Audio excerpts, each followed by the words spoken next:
Good afternoon, everybody, and welcome to today's webinar on how to fail an ASQA audit. My name is Alex Schroeder, and once again, welcome to today. I see we've got, oh my gosh, we've got a full house today. And I see there's a lot of the regulars that are here. Guys, welcome back. And look, I've had a lot of emails from people saying, hey, Alex, we haven't had a webinar in a long time. What's happened? Apologies for that, guys. It's been a little bit hectic on this side since I came back to work after the Christmas break. But webinars are back, and yeah, they'll be back every fortnight from now on. For those of you that are here for the first time, my name is Alex Schroeder. I'm the CEO of VetPrep Australia. VetPrep is the largest consultancy in Australia that deals with sanction management, ATR or tribunal matters, etc., etc. I'm not going to go on much about myself. That's not why you guys are here. If you want to know more about who I am, feel free to go and stalk my LinkedIn page. I've got no problem with that whatsoever. Couple of housekeeping matters. Guys, because we've got a full house today, I cannot guarantee that I will be able to get to anybody's or everybody's questions before the session ends. So if I wasn't able to get your question, or even if you've got a question that pops to mind after the webinar, please email your questions to info@arcp.edu.au, and the guys will forward your questions on to me. Oh, also, guys, I'm working on completely a new platform today. So if I get a little bit stuck, just bear with me while I sort it out, but I'll try not to. To have a look at future webinars, please go to arcp.edu.au/webinars. They're on there. And to give you guys an idea, today we are how RTOs fail an ASQA audit is one webinar in a series of ASQA audit webinars. So keep an eye out for the upcoming ones. Guys, quick one about ASQA audits and their current regulatory activities. As I said to you guys last year, probably, or from now tracking backwards, probably for the past 12 to 15, 18 months, ASQA was out really focusing on CRICOS providers and hitting CRICOS providers really, really hard. They also introduced their new, I think it's called a special investigations branch, that have special powers very similar to the AFP to go in and to go into RTOs where they've had serious enough complaints to cause serious enough concerns that they simply come into your RTO with a search warrant. Now, if that happens to your RTO, I am the only consultant in Australia that has branched out and that now specializes in dealing with or helping RTOs that need to deal with ASQA's special investigation branch and their special investigations powers. So if that happens to you, get on the phone to me immediately and we'll see what we can do to help you through. So as I said, they've been smashing CRICOS providers for quite some time now, but we also found that they're now also starting to hit domestic providers pretty hard. And the domestic providers that they are working or that they are focusing on at the moment are domestic providers that deliver trading products that ASQA considers to be high risk. And high risk isn't only things like high risk license trading products, it's any trading product that ASQA currently considers to be a high risk. So if you are delivering a trading product that they consider a high risk, you have got a very, very good chance of them knocking on your door very, very soon. They're also focusing on RTOs where they are getting what they call intel, that things are not probably as they should be, and that intel includes complaints being lodged, as well as if your RTO is fairly new. So I'd say anything between 2 and 5 years. They are looking at new RTOs like that, or the newer RTOs. But, and here's a punch, if your RTO has had some not such pleasant dealings with ASQA in the near past. They are circling back to those RTOs as well. If you think, or if you're not certain if your RTO may fall into one of the categories that they are hitting hard, feel free to contact me. I'm happy to have a quick chat with you. March is our month of declaration on compliance. So my question to you is, have you had your consultant come in and do an independent internal audit for you? Now, remember that your declaration on compliance, that is a pretty serious activity, and it is an offence for a CEO or a high managerial agent to submit a declaration on compliance that isn't completely accurate or that could be false or misleading. So, and those of you guys that have been coming to my webinars for a while now will know that I'm always stroking the fact that unless your RTO has had an internal audit done, and it's best to have an independent internal audit done on your 2025 operations. Your CEO or your managerial agent that submits that declaration is not going to be able to answer the declaration and the questions in the declaration honestly and factually. Now, there is still time. The declarations aren't due, I think, until the 31st of March. So there is still time to have your internal audit done. If you haven't submitted your declaration, please, for your own sake, do not submit it until your consultant has come in. And guys, if you don't have a consultant, get a hold of me. I'll see if we have got the capacity to help you. We are pretty busy at the moment. Sorry, just putting my watch up. We are pretty busy at the moment, but we'll try and help if you don't have a consultant. But guys, once again, to submit a declaration that isn't 100% factual is an offense. And what ASQA does is if they do come and audit you and there are non-compliances, they will then go and pull up your latest declaration on compliance. And if your CEO or managerial agent stated in the declaration that your operations were compliant in 2025, that's a different kind of pain that you do not want to go through. To trust me on that one. Your certificate of attendance will be issued to you within the next 48 business hours. But guys, please remember that you will only get a certificate of attendance if every person, or if you're actually registered for this webinar. So if you've got somebody who is sharing or sitting in front of your computer with you and they haven't registered, they're not going to get a certificate of attendance because we've got no idea that they were actually here. Enough of that. Okay, what are we looking at today? Today, we are looking at not how to pass an audit, but how to fail an ASQA audit. And although the screen says there are 5 things to be mindful of, I've actually thrown in a bonus item. So there are actually 6 that we're going to be looking at today. Because we have got a full house and because I do want to have time to get to questions and answers, I am going to run through this fairly quickly. But you will also, I believe, there'll also be a copy of the slides available to you, or at least of the webinar available to you if you do miss anything. So what are the things that RTOs are still failing audit at, or new things that have been thrown into the mix where RTOs are failing audit on? First one is your trainer and assessor credentials. Now, guys, RTOs have been failing TNA credentials, oh my gosh, since what was it, 2011, 2012, when ASQA became the federal regulator. It's nothing new. RTOs are still mucking it up. RTOs are still failing audit.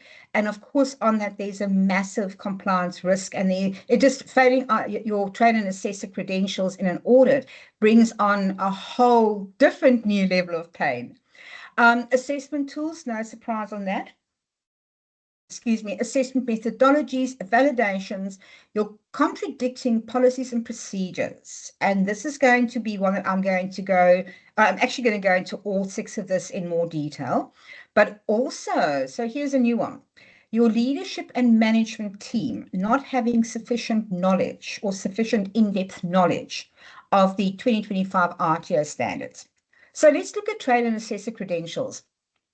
Guys, where RTOs are not actually verifying the credentials that their traders and assessors are submitting for RTF for audit, you are in serious trouble. And when I speak about credentials, I'm speaking about any AQF documentation that they have submitted. So their TAE or their diploma, their higher education qualification, any of their any of their AQF certificates to say they've completed whatever training product they're delivering, resume, all of that stuff. You've got to verify it before it is accepted or before you accept it. And you've got to have documentary evidence that you have verified it. Now, remember, any AQF documentation certification, any AQF certification documentation that was issued after USI came in, the Unique Student Identifier came in, it is sufficient for you to go and get a USI transcript printout. Anything that is not on USI, you need to still go and verify, and just accepting a verification from a justice of the peace or similar is not enough anymore. When I do a webinar on trainer and assessor credentials, I will go deeper into it, but please remember, you need to have verified all of the credentials that your TNAs present to be able to substantiate their claim of being fully credentialed. Trainers and assessor RTOs are also failing where trainers and assessors don't have the necessary vocational industry expertise. Now, I know that the RTO standards say that you can have vocational equivalents, but once again, the guys that attend most of my webinars, you guys have heard me say that for the newbies, your vocational industry expertise, yes, there are still RTOs that go and map experience against the requirements of the units of competency or of the training products. However, that is such a big risk that your RTO will take if you accept mapping of experience into the requirements of a training product. And even if you accept mapping of other AQF certificates, be it an advanced diploma that you're trying to map down to a diploma level or a higher education qualification into VET, it's a massive risk that you take because so often it is so easy to get it wrong. And if you want to keep yourself safe on your trainer vocational industry expertise, ensure that your trainers and assessors actually hold the units of competency that they are delivering, not just the qualification, but the units of competencies as well. You've got to make sure that your trainers and assessors have sufficient VET PD, and obviously you need to be able to evidence their VET PD. And guys, once again, when I do a webinar on trainer and assessor credentials, I'm going to go in depth on this. But one thing that you can take to the bank is having a trainer and assessor PD log or having a TNA PD plan doesn't count as evidence that they actually are undertaking or have undertaken sufficient VET PD. You've also got to make sure that they that their industry knowledge is up to date. So they are actually attending industry events, that they are actually keeping themselves up to date with what happens in the industry in which they are delivering. So there's a big difference between VET PD and industry currency. VET PD is all about what your trainers and assessors are doing to ensure that they are remaining current with how training and assessment is delivered or how adult learning is delivered, whereas industry currency is all about, are they current in the field in which they are delivering in? You've got to ensure that your RTO's policy on VET PD is specific. And when I say specific, guys, there's a number of things that your VET PD policy needs to include. And two of them aren't, two of a few, is how many VET PD and industry currency activities your trainers and assessors need to undertake per calendar year. and also what kind of activities or examples of industry currency and or vet PD activities your RTO will actually accept. And here's the next one. Here's a bummer. And this ties very nicely into verifying your trainer and assessor credentials. Guys, when you verify your trainers and assessors resumes, it must include chatting to former employers. Because here's the thing, there are a number of trainers and assessors out there that are known to ASQA because they are cowboys. And yes, send me all the hate mail later on. I'm going to stick with that word. There are trainers and assessors that have been involved in RTOs with very, very dubious practices. There are trainers and assessors that have been involved in, or they've had family members that were involved in RTOs that were cancelled because the RTOs were cancelled. Now, one thing I can guarantee you is when ASQA looks at your trainers and assessors, if a trainer and assessor that is known to ASQA and not in a good way, if they are on your list of trainers and assessors, ASQA is going to go dig deep, and they're going to dig very, very deep. And more often than not, if they are known to ASQA, they are sitting with falsified documentation that the regulator is aware of. And guys, if you have a trainer and assessor or multiple trainers and assessors that fall into that category, and when ASQA looks, it starts looking bad,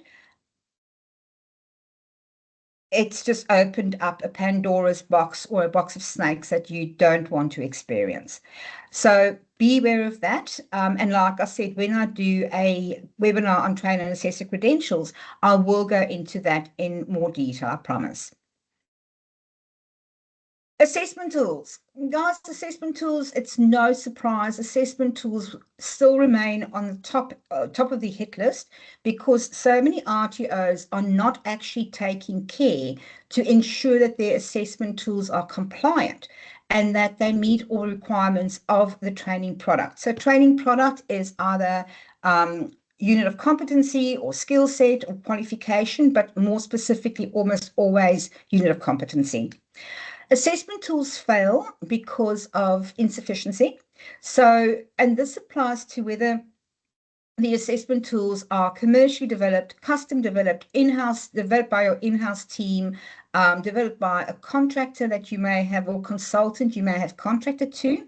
You need to make sure that your assessment tools are sufficient insofar as, one, they cover every single aspect and every single requirement of that training product or of the unit of competency sufficiently and correctly.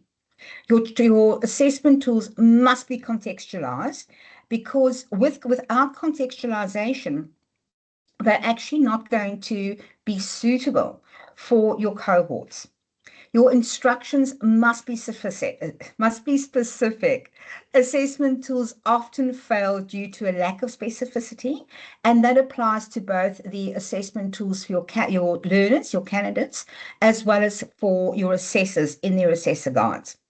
Once again, I know I'm going through this very quickly, but this isn't a webinar on assessment tools. It's more so that you can be aware and mindful of the fact that assessment tools are high on ASQA's hit list at the moment.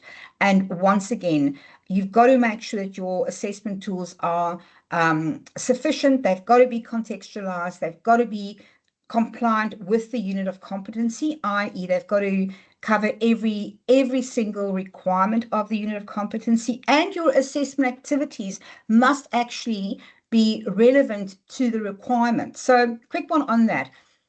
I still see RTOs that will go ahead and they will address, or they will attempt to address the requirements of a performance evidence criteria with a knowledge question. Guys, if you have assessment tools where your PEs or your PCs are addressed with a knowledge question, you may be skating on very, very, very thin ice, because here's the thing. A performance evidence requirement requires your learners or your candidates to actually perform the actual task or the actual requirement. So, and it requires them to be able to demonstrate that they've got the knowledge and the skills to be able to perform it, and not just go and answer a question about it, because that doesn't evidence their performance ability. RPL tools.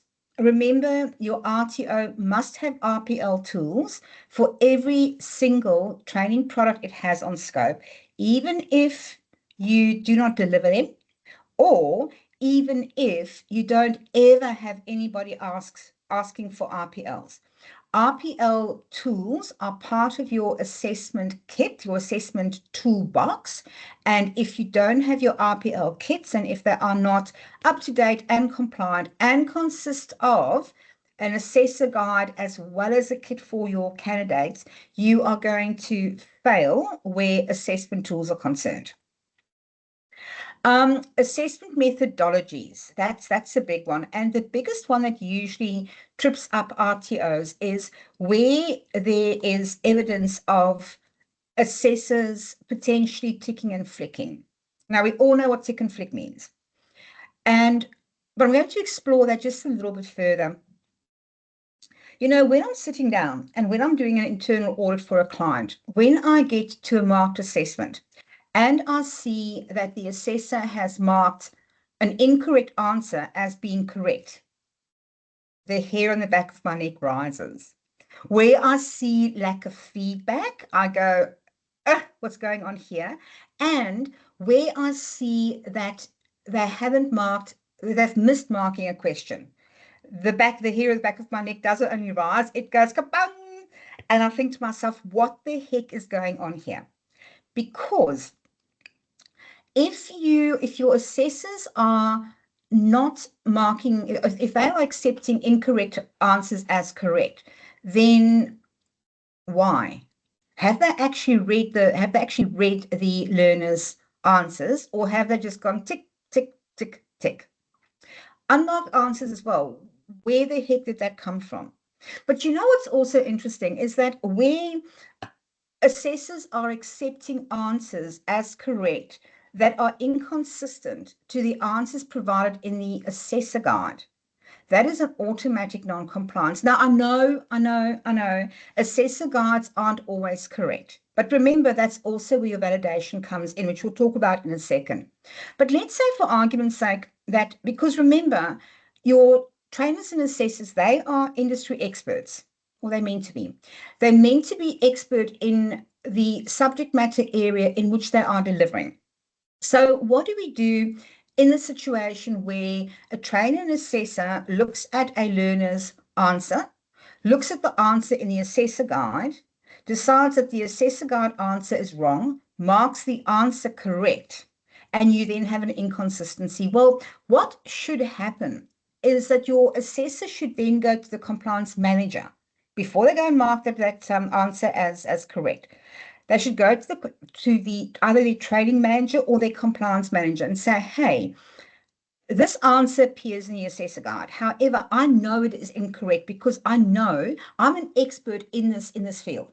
And it's a blatant case of the answer in the assessor guide is incorrect.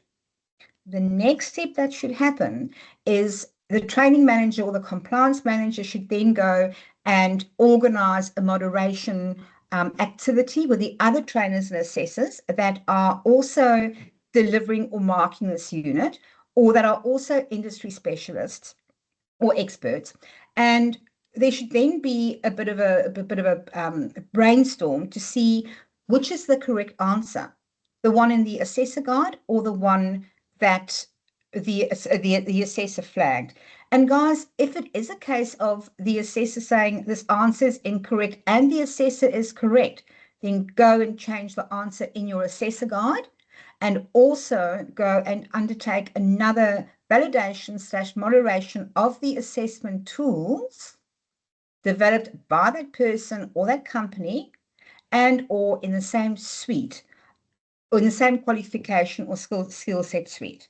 I hope that makes sense. I am going to be, once again, is something that I will be addressing when I do the webinar on assessment tools. But guys, assessment methodologies, please be so aware of it, because at the end of the day, you need to be assuring the quality of your assessor's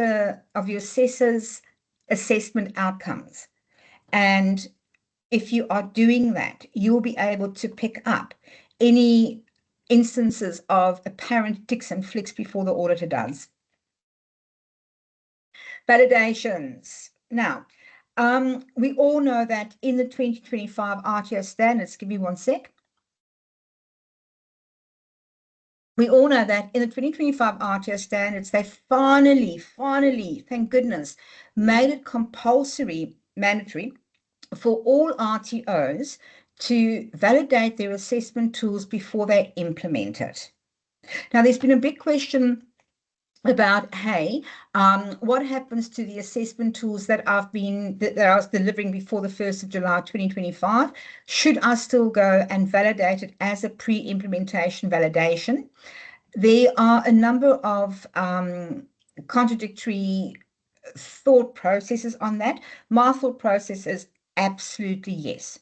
If you hadn't validated the assessment tools for that training product in the 2025 year, i.e. from January 25 until 30th of June 25, play on the safe side and go do pre-implementation validation, so that you can not only show that you are meeting your compliance obligation with the pre-implementation validation requirement, but that you can also ensure for yourself that the tools that you've been using, since day two have actually been compliant and are compliant. We spoke with a previous slide about the validation of your assessment outcomes. Guys, if you guys are not doing your assessment outcome validations or moderations, you need to start doing them. Now, I know that we've got the 5-year cycle and in which to do our validations, and the RTO standards are not prescriptive on when in the 5-year cycle you've got to do what. But remember one thing, that no RTO can issue any AQF certification documentation to any learner that hasn't fully evidenced their competency or their competence in any unit of competency. So if your RTO is waiting to do your validations of your assessment outcomes until sometime in the future in your 5-year cycle, how do you know that you are not issuing AQF certificates to people that actually have not demonstrated their competency in that unit? Best practice, guys, is, and certainly the RTOs that we work with and that we help maintain their compliance, best practice is try and validate your assessments outcomes at least every 12 to 18 months. Even though you have got 5 years, try and do that 12 to 18 months so that you, as an RTO, can ensure that you are not falling foul of the NVR Act when it comes to issuing AQF certificates to learners that haven't fully demonstrated their competency. Validation outcomes can be wrong.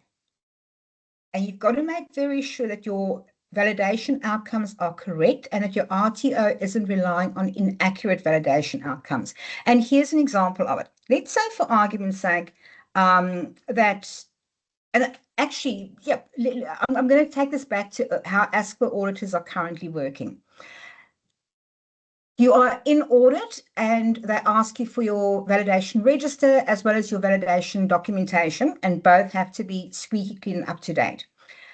They then start looking at your assessment tools and they have a look, they come across an assessment tool for BSB Admin 501, I don't know the title, but insert title, and they find that your assessment tools are non-compliant. They then look in your assessment register. Your validation register. And they say, but hang on a second, this tool was validated 3 months ago. And the validation said it was compliant. But we're looking at the tool right now and it's not compliant. Suddenly what happens is not only are you non-compliant on your audit on your tools, but also on your validation activities and your validation outcomes. Because if your validation outcomes were actually accurate, and if your validation outcomes were, if your validation activities produced accurate validation outcomes, you wouldn't have had non-compliant tools. Does that make sense? Contradicting policies and procedures.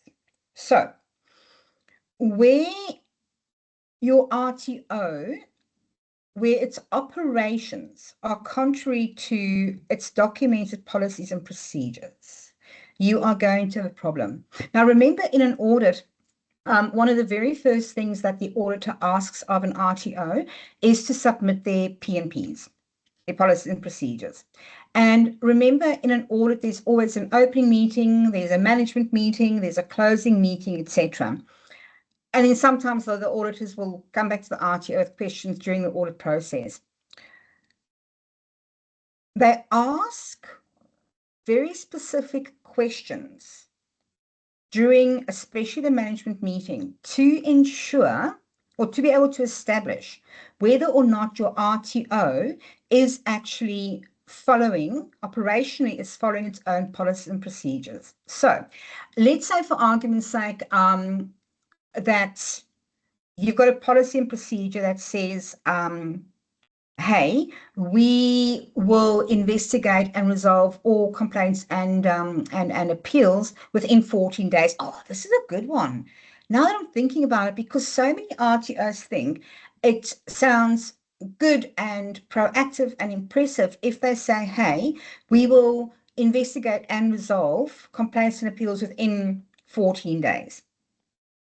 But then let's say, for argument's sake, that operationally the 14 days is insufficient. And on average, it does take them 3-4 weeks to investigate or to resolve a complaint. If that is what is happening on average across board, and the policy and procedure says 14 days, that RTO has just contradicted its own policy by its operational practices. And your auditor is going to pick up on that. Another example might be, we'll go back to the validations that we spoke about a few minutes ago. Let's say that your policy says, hey, we are going to validate all of our assessment outcomes every 12 months. But let's say that on average, it's taking you 14 or 16 months to actually get there because of the volume of work involved in it. If your policy and procedure says you'll do it within 12 months, but operationally you are actually doing it you're taking much longer to do it. Your operations have contradicted your policies, and therefore you are going to be found non-compliant. Go back to the declaration of compliance that I spoke about a few minutes ago. Once again, if your policy says that your RTO will go and conduct an internal audit of the previous calendar year's operations prior to your CEO signing the declaration, and it doesn't, you're non-compliant because you're not following your own policies and procedures. So here's a tip, and here's what we advise all of our clients to do. Let's say, for argument's sake, that you always aim to, or that you manage to resolve a complaint within 14 days. Don't go and put 14 days in your policy. I think the new 25 standards, if memory serves, says you've got to do it as soon as possible. So have in your policy, you'll do it as soon as possible. Or in the 2015 standards, it used to say you've got to do it within, I think was it 60 days? Don't go write in your policy, we're going to do it within 14 days. Put in your policy, hey, we'll do it within 60 days, because that is what the regulations allow you to do. And rather do it in a shorter time frame And then I guess it's a case of rather oversell. No, it's rather undersell and overdeliver. So rather have your policies and procedures give you as much leeway as the NVR Act and or the RTO standards allow you to, and then perform it in a shorter period of time, because no auditor is going to fail you on or at audit if your PNP says, hey, you've got to do something within 30 days and you are regularly doing it within 7 days. Just shows that your RTO is on top of things. But if your policy and procedure says you'll do it in 7 days and you regularly take 30 days to do it, you're non-compliant.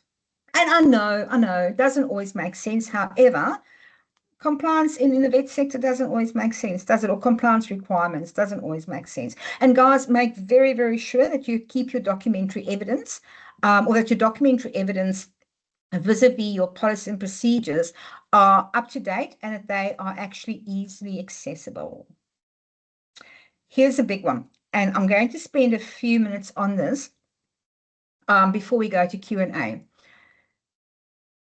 The knowledge that your leadership and or management team has of the 2025 RTO standards is imperative.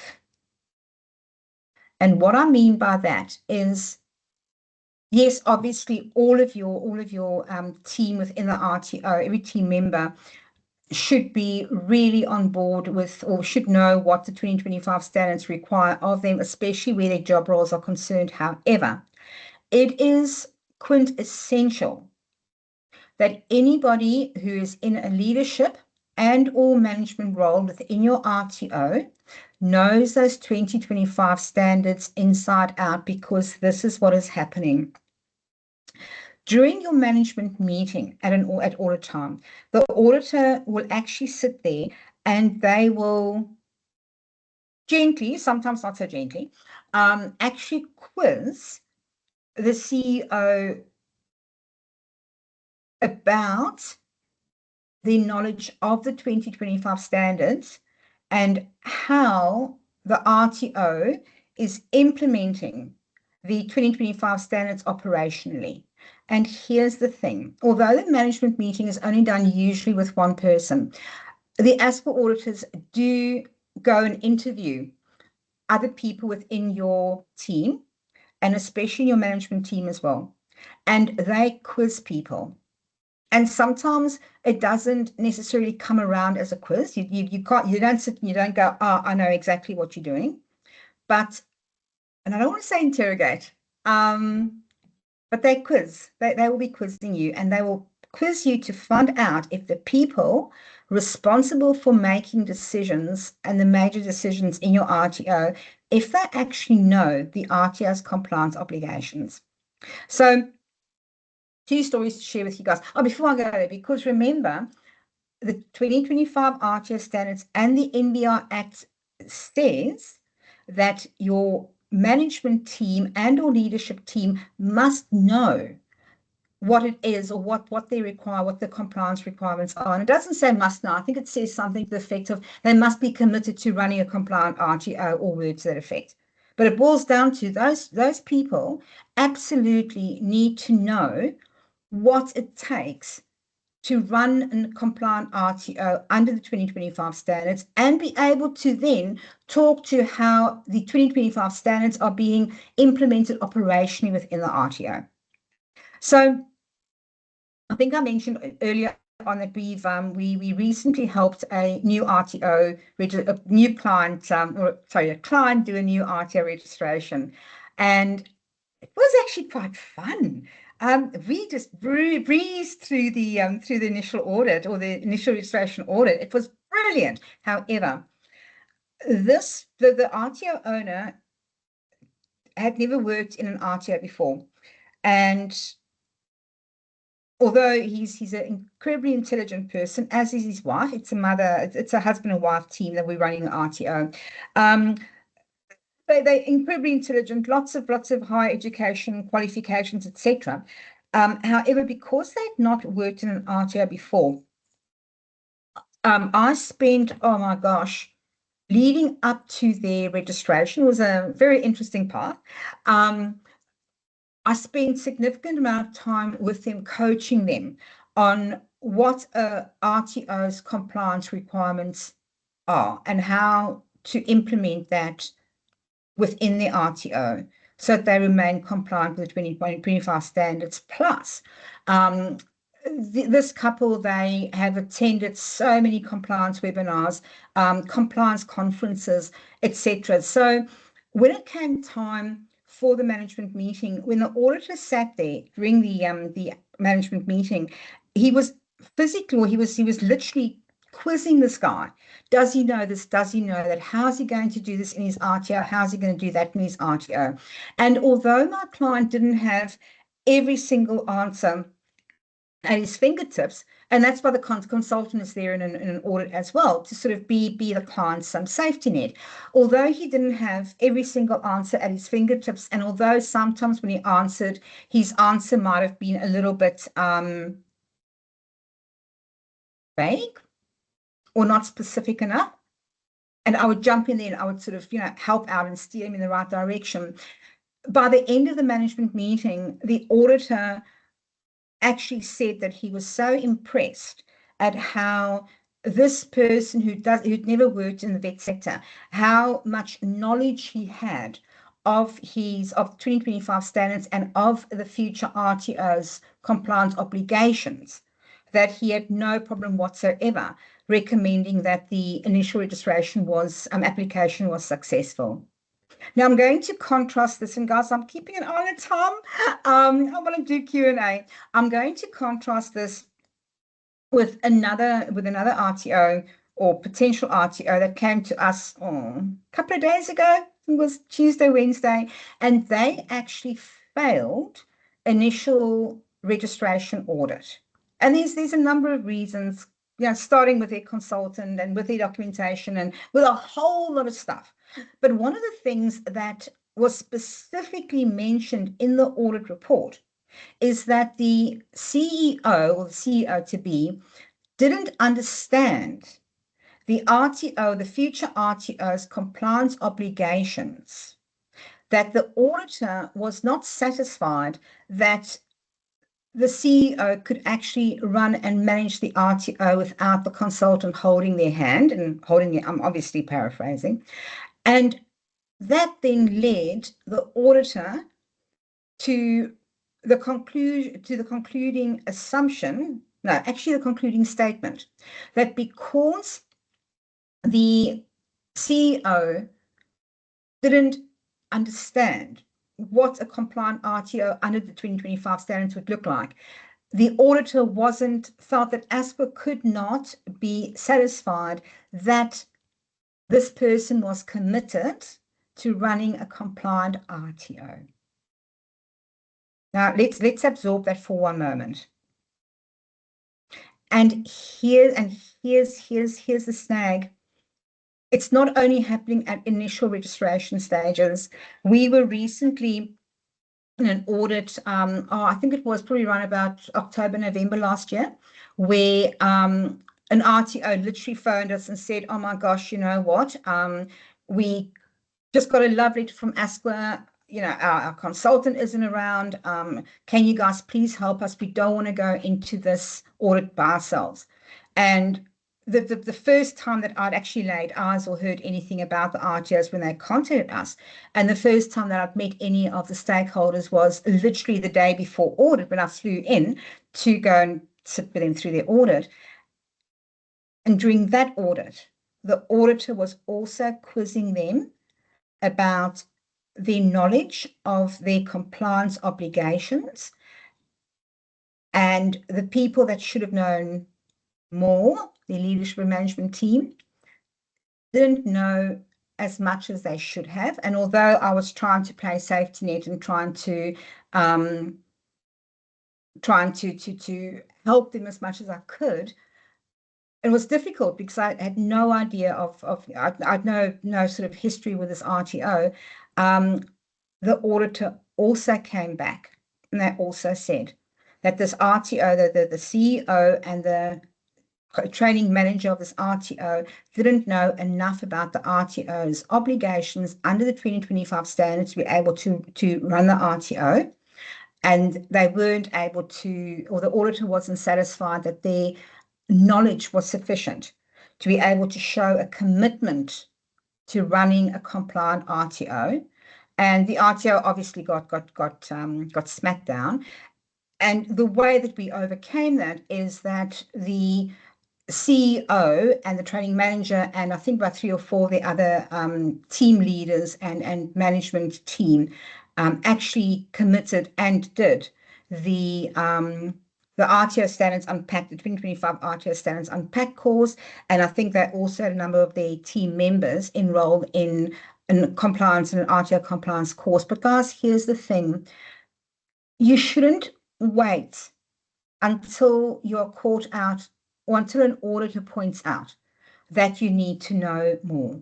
You should be doing, it should be part of your own ongoing professional development. Even those compliance practitioners and as RTO owners and RTO leadership and management team members, even though there is no specific requirement of us to be undergoing professional development the whole time, like there is for trainers and assessors, you ought to be doing it in any case. And you know, the interesting thing is that here is a list of what, 1, 2, 3, 4, about 7 or 8 courses that ARCP offers that are both accredited and non-accredited that can help an RTO's team and their staff undertake and maintain their professional development in RTO compliance. But here's the thing, it isn't only ARCP that offers courses. Yes, their courses are 100% contextualized to the RTO world. However, there are so many other places where your relevant stakeholders, your relevant team members can actually keep up to date and can actually learn enough about your RTO's compliance obligations that there's no excuse.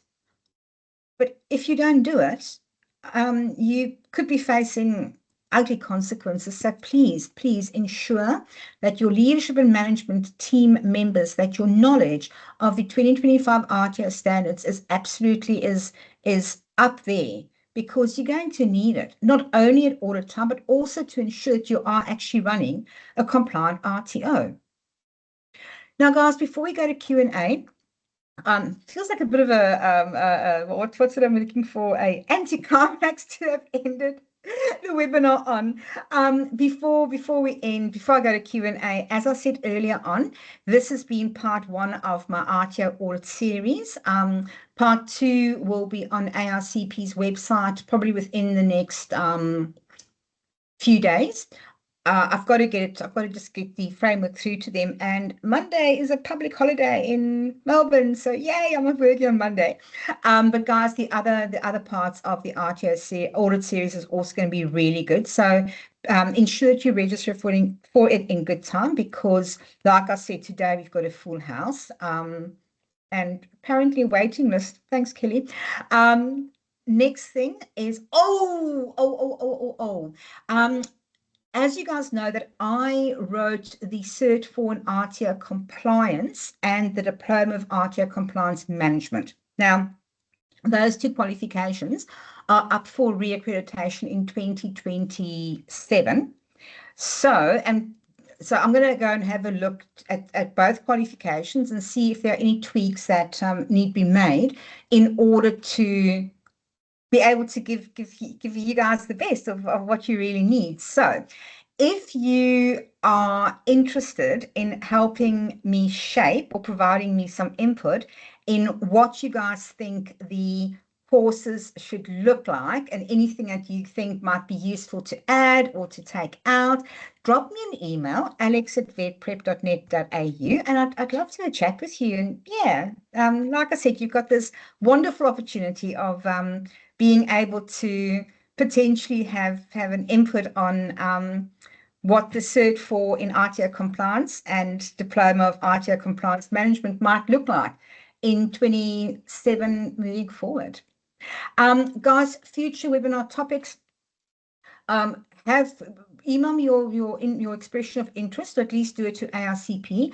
We're looking at doing something called 10 on 10, where at a very specific time, there'll be 10 people that I will sit down with, literally just 10 of you, and I'll be sitting down, and you can literally pick my brain about anything to do with RTO compliance. There might be a small charge involved in that.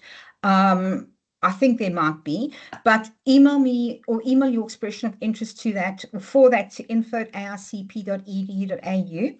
As I said, it will be a very exclusive group of only 10 people that will literally sit down with me for an hour and pick my brain solid about compliance issues. We are going to be doing some CRICOS specific webinars in the very, very near future. So if you are a CRICOS provider,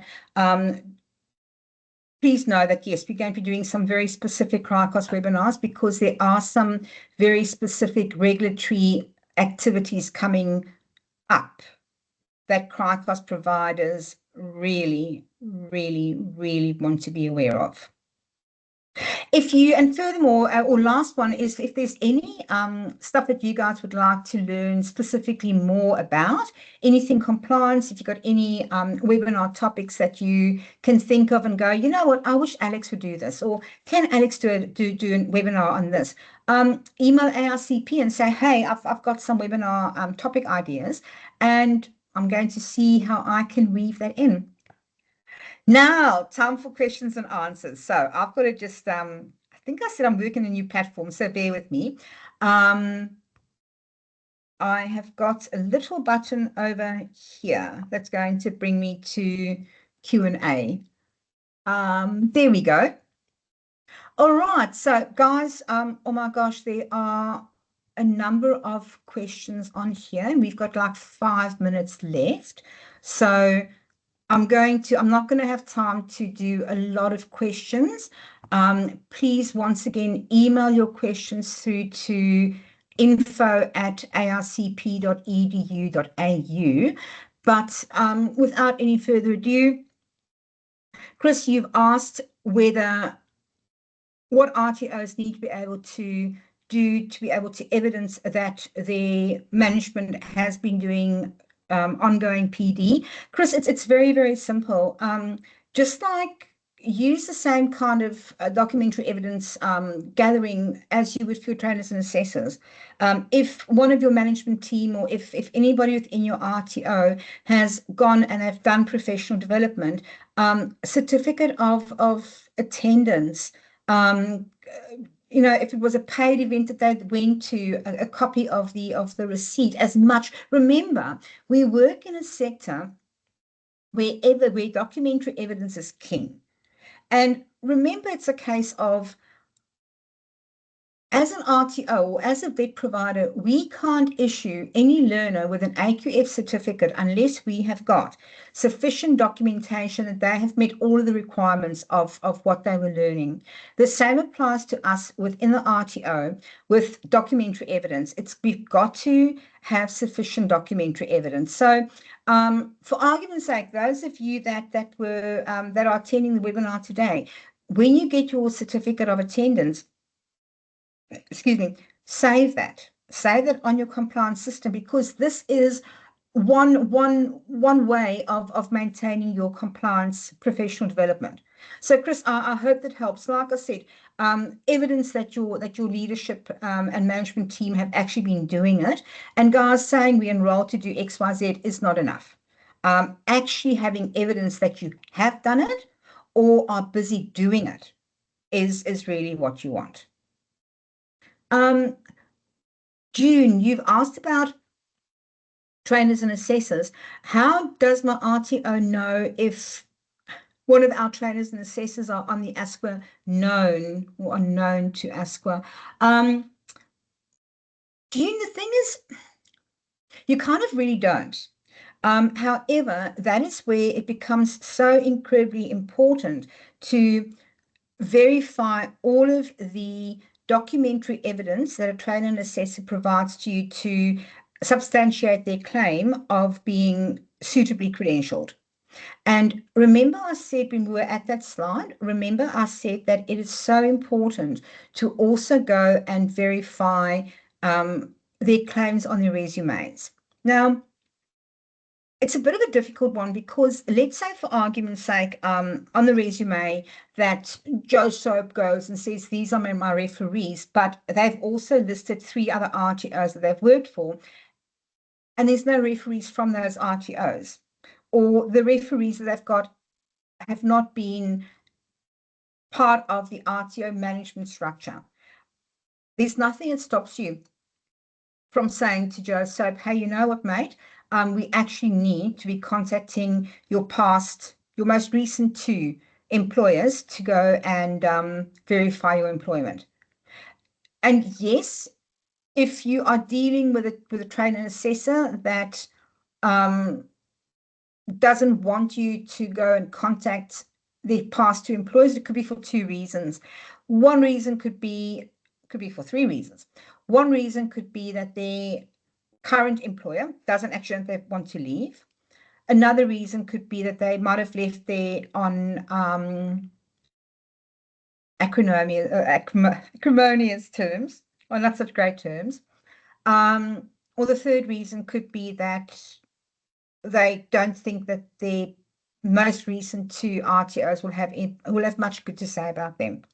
So it's a difficult one. I know that if I was running an RTO, that I would be really, really wary of a trainer and assessor that says, hey, don't go and contact my last 2 RTOs. I can understand if they say, hey, don't go contact my current employer, but not my 2 most previous, or my 2 most recent employers.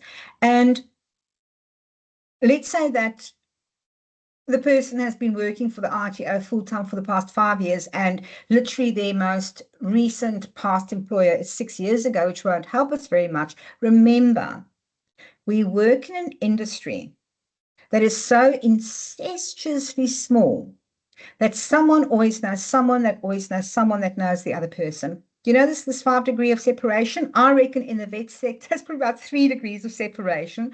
So my suggestion would be err on the side of caution.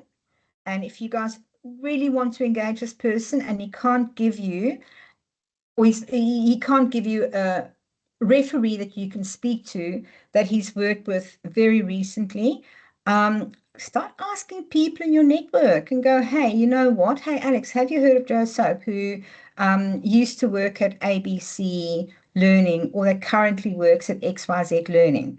Do you know anything about them? Do you guys know how often I get phone calls where people say, hey, have you heard of this person? Do you know anything about that person? So yeah, I would err on the side of caution. Guys, I've got time for one more question. Jen, you've asked, is ASQA no longer focusing on training and assessment strategies? Jen, of course, yes, they are focusing on TASs, but they're focusing on TASs in a different way. And we're finding that less RTOs are now getting in strife at audit time because of RTOs, because of TASs than in the past. And the reason for that, I believe, is this. The 2025 standards are very much less prescriptive where TASs are concerned than they were under the 2015 standards. And in fact, I attended one of the ASQA, as they were voting out the 2025 standards, they had these ASQA information sessions, and I attended one in Brisbane one day, and somebody specifically asked this ASQA person, and I think it was one of their senior managers, about TASs and what TASs should look like under the 2025 standards. And I remember them saying, or her saying, that ASQA is no longer interested in your TAS being in a specific format or presented specifically, as long as it has the necessary information in the TAS. And so no, people aren't, or RTOs aren't, ASQA auditors aren't, they're focused on, does your TAS, or do your TASs contain the information that you need to per the 2025 standards? And if it does, then you're cool. Obviously, for CRICOS providers, that is a bit different because you guys also need to be able to comply with your obligations as a CRICOS provider as well as 2025 standards. But for domestic providers, certainly the heat is off a little bit where TASs are concerned, as long as your TASs provide the necessary information as is required by the 2025 standards. Jen, I hope that helped. Guys, we are well and truly out of time. I'm going to love and leave you. Thank you so much for everybody that joined us. And yeah, like I said, any questions, please email info@aicp.edu.au. Thanks, guys. Bye.